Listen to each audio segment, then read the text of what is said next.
Vous avez bien préparé votre film et vous êtes enfin prêt à tourner. Mais vous êtes tout seul.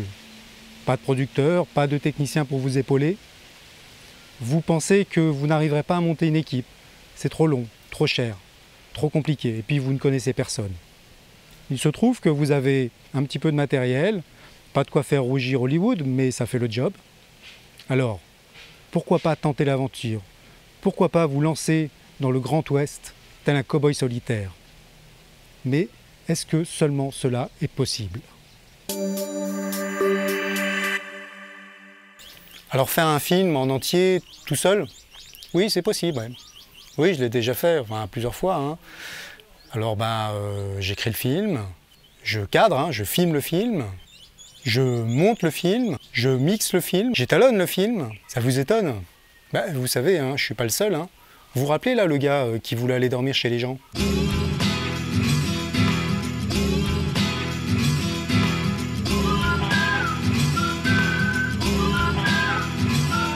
Sans forcément ressembler à une créature venue d'ailleurs comme Antoine de Maximi.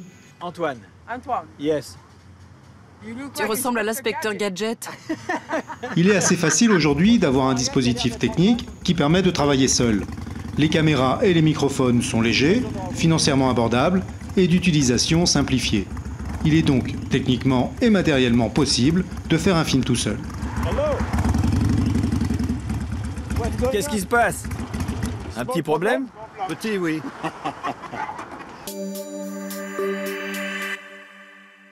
Quand j'ai terminé le film, le tournage, le montage, etc., il est temps de mettre ma plus belle casquette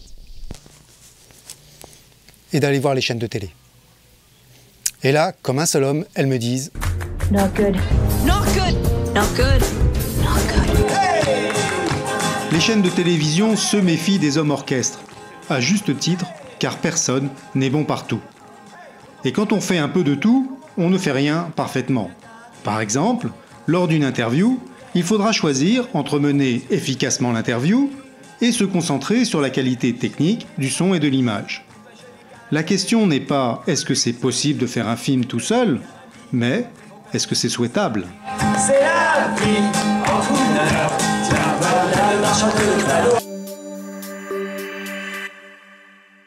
C'est difficile de réunir une équipe et ça coûte cher. Mais dites-vous bien que faire l'économie d'une personne, c'est faire l'économie d'un talent. En effet, en travaillant seul, vous vous privez de la compétence des gens, mais aussi d'un échange de points de vue. Le monteur, par exemple, n'est pas qu'un simple pouce-bouton, mais c'est quelqu'un qui va chercher à comprendre ce que vous voulez dire. Sur le tournage, l'ingénieur du son est à l'écoute de ce qui se passe, et il est à même de vous signaler une scène que vous n'auriez pu voir. Même Antoine de Maximi n'est pas seul. Il est entouré d'une équipe logistique et technique, comme en témoigne le générique.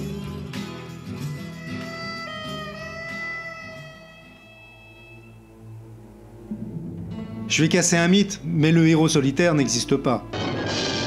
Un cavalier qui surgit lors de la nuit. Quel qu'il soit, il y a toujours un personnage dans son ombre qui l'aide et qui le soutient. Zorro à Bernardo, Lucky Luke à Jolly Jumper, Batman à Robin, et même le joueur à l'harmonica, interprété par Charles Bronson dans Il était une fois l'Ouest, est soutenu par divers personnages. Il y a 1000 raisons pour lesquelles on fait un film tout seul. Elles sont toutes mauvaises. Il est vrai que parfois le concept du film impose d'être seul au tournage, mais ça ne justifie pas de faire l'impasse sur le soutien d'une production et sur les compétences des techniciens de la post-production. Si vous décidez de partir seul sur un film pour des raisons qui vous sont propres, gardez à l'esprit que c'est comme monter sur une chaise à 3 pieds en équilibre précaire. Vous devez sécuriser la situation le plus tôt possible.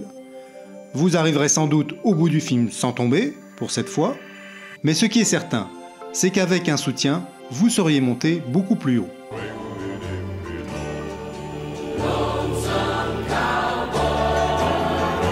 Pensez à vous abonner à la chaîne pour recevoir les prochaines vidéos.